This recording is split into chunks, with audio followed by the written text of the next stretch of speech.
Welcome, ladies and gentlemen, Pacific Grand Western Railway.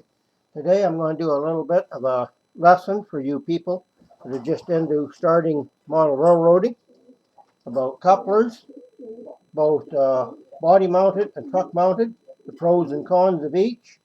And I'll give you a little brief history of the type of couplers out there.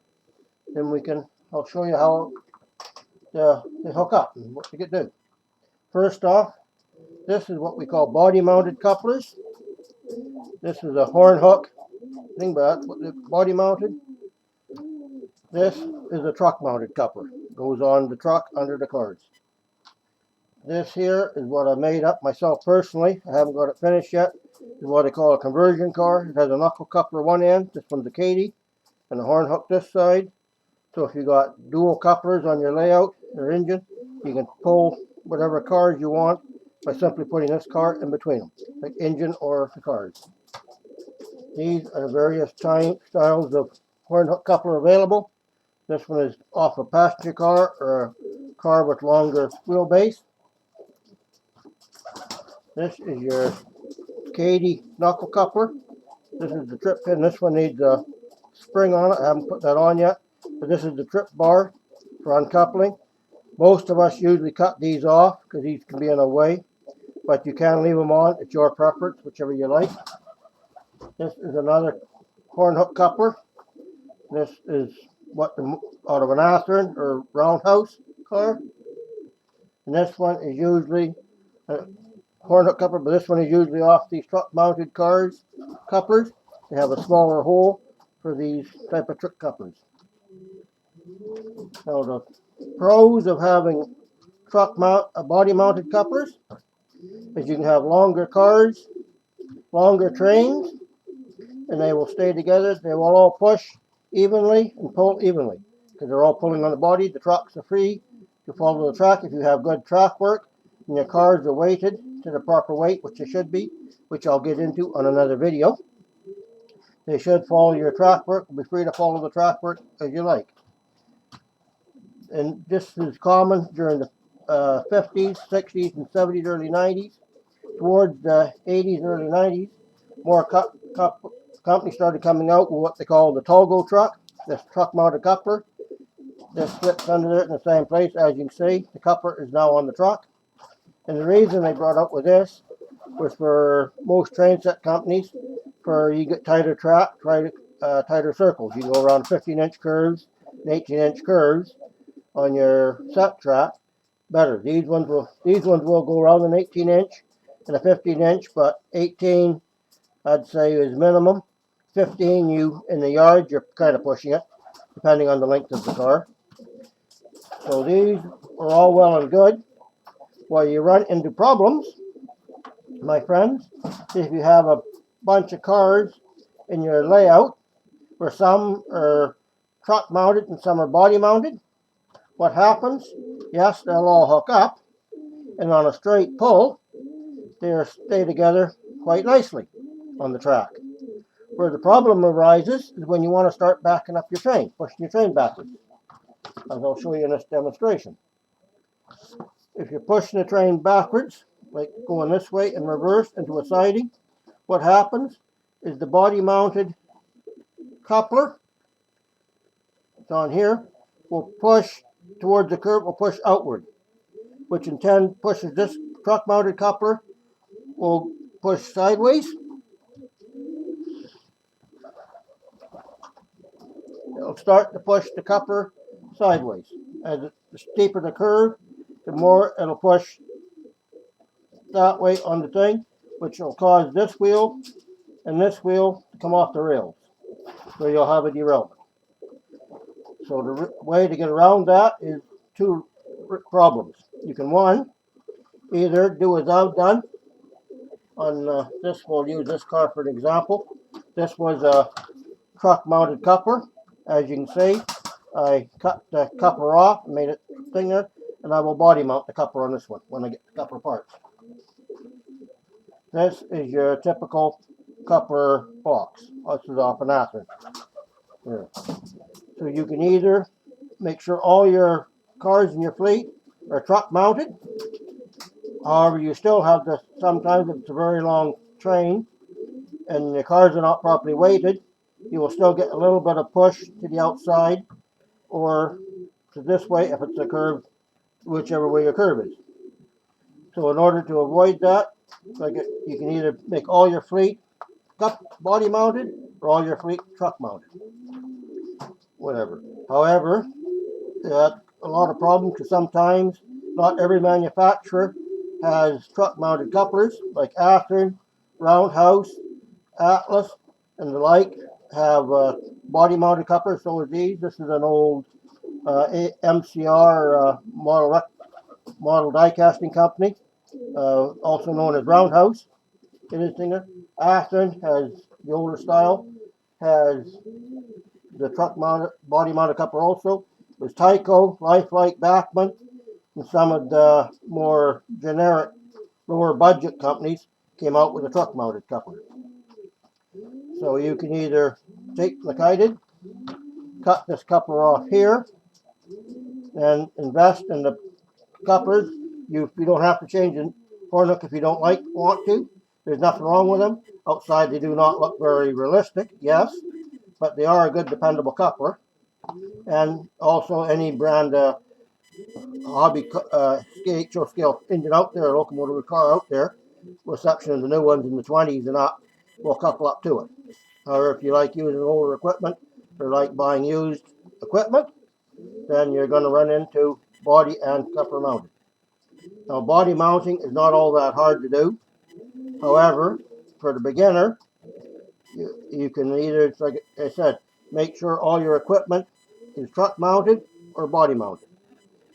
Or make up a car which is like basically same as this, where you have one end with a body mounted coupler, then take the coupler off this end and put a truck mounted coupler on this end, then just make sure this goes against your locomotive or whatever is body mounted coupler.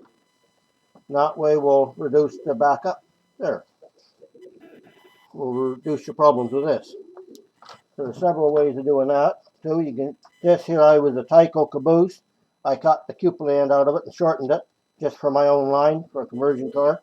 You can take a car like this, leave the one coupler on, carve this end off, put a body mounted, truck mounted coupler on this end, and there you have your conversion car. However, I would recommend that as you get going into the industry and get more experience in the hobby, you slowly, as most model railroaders are doing now, go to the body mounted, convert your cars to body mounted. If you start off when it's early, you don't have that many cars, it's not that big a deal to sit down one evening or on a weekend when it's raining or snowing and do maybe 4 or 5 cars at a time to convert them over to body mounted. You'll have a lot better for pulling and also for pushing trains. Body mounted will stand up a lot better and you'll have a lot less difficulties. Now another thing while we're working on trucks, these, you see I took the wheel sets out of them because they were plastic wheels, which are, people are going away from now. This particular unit, I've installed metal wheels in them. Those are handy and they're better on the track and don't cause trouble on the track, like dirty the track like plastic wheels do, and they less chances of you having to clean the track as much. And again, that is another thing you can do while you still got not very many equipment.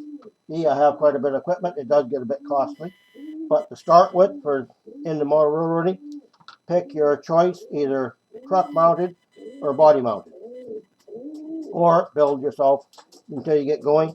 Build yourself a conversion car with coupler mounted one end and truck mounted the other. As for your choice of couplers, again, this is a Kadee.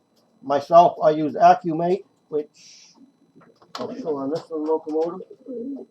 This is an Accumate. Oh, pardon me, that was a Kadee. My bad. This one is an Accumate coupler.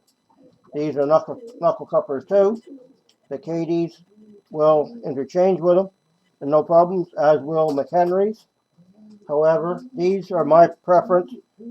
Accumate, I've used them for a long time. I've had no troubles with them. They seem to stand up good. I have yet to break one, even though I have hit a solid wall with one pretty hard. Plus McHenry's, everything will interchange. The problem I'm having with McHenry's, or like typical Bachmann, they're not very well manufactured and they tend to wear out and break quite often. And these are Katie's, outside of this little spring in here popping off, which can sometimes be a bear to get back on. They're pretty reliable and pretty straightforward. However, they are costly, and if you got a lot of cars to do, can get very expensive. Mind you, like I was saying, if you're just starting out with a new set, you can, while there are not very many cars, you can make your choice to change couplers or stay with the horn hook, whichever you like.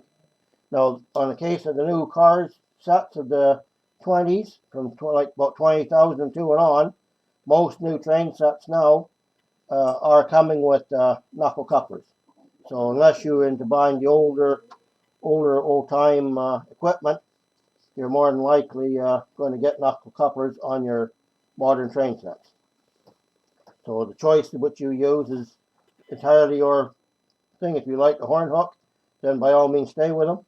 But the biggest thing you're going to have to come out with is what you want for your either truck mounted or body mounted. And as you get going, you'll find it's not that hard to. I have a Dremel tool with their Dremel disc on it, hidden thing there. And that is what I usually use to cut them off. It works on metal trucks or plastic trucks. Just slip it off.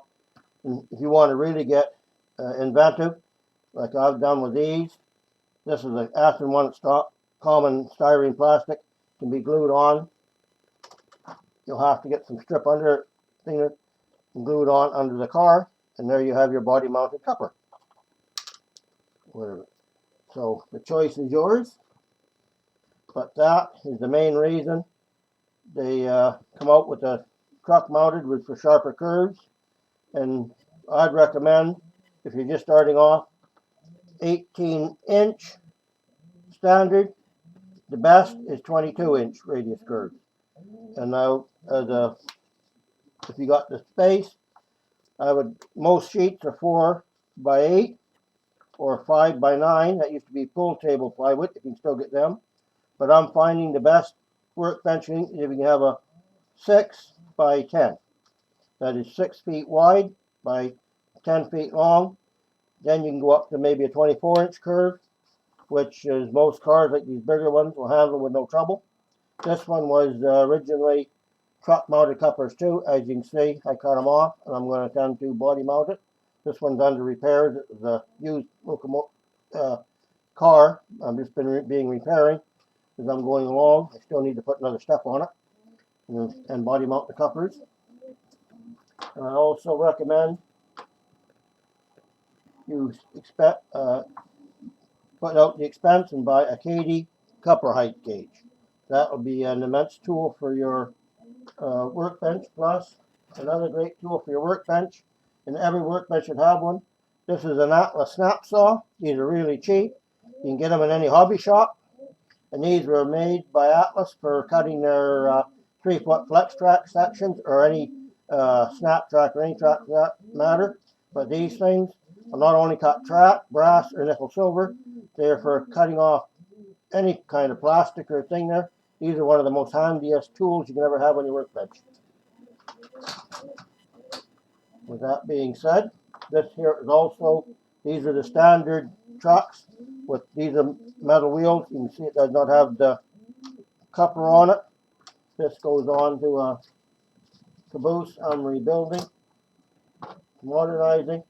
This one, I have to glue the coupler pockets on it, make it into truck body mounted also. But these are a set of roller bearing trucks with metal wheels for rebuilding the caboose to non-walkway to modern standards for my line. So there you have it, folks. As for beginners, if you got the space, try at least to have minimum 18-inch curves for your main line. 22 inch is better. 24-inch is optimal. That covers Well, pretty much any car you'll have out there, but it depends on your space. If you can have 4x8, that's all the space you got. You can have a pretty nice HO scale layout or a fantastic N gauge layout. If you get a 5x9 or make a 5x9 table, you don't actually have to use a full piece of plywood. You can make your track plan and do like a lot of the older model railroaders did. They made their bench work with their legs on the bottom. Then on the top, it was slats, like sort of like this on the top of it. And what they did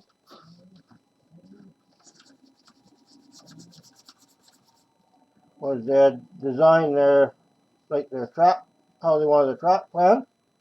They'd take the 1/2 inch good one-sided plywood, and they would cut the plywood out to fit like this, then nail the track on that, then make pieces off around it like so on. Just nail the track onto that way. But you got the plywood, your cork road bed, then your track on top of that. There. So that way. So that way you don't have to have a full sheet of plywood. You can make it, it'll be open. You can make curves and valleys, or you can put flat piece of plywood if you like, but that would save you money as well. Or if you can get Homus out, 1/2 inch Homus out, they'll do that too. They'll put the plywood down, then they'll put the Homus out on it, then the track on top of that. So that is your choices. But I would say if you have the space, go with a 6x10 layout, because you'll have better curves and you can get a lot more onto it and you'll be a lot easier. Or even if you only want to go with 22-inch curves, that will handle most of the new equipment. I have some older, like that older Varney engine, 484 Northern, which that locomotive will only do 24-inch curves. So I need a minimum 24-inch curve for that locomotive. So it basically needs the 6x10 layout. However, I'm in an apartment right at the moment, so I don't have space for that. So what I am doing is fixing up my equipment for when I find another space. I'll be able to set up a layout for my retirement. That being said, I'm going to close off this video for now, and I'll take up another one for weighting down the cars and showing you what to do for metal wheels in a future update video. Thank you once again for watching.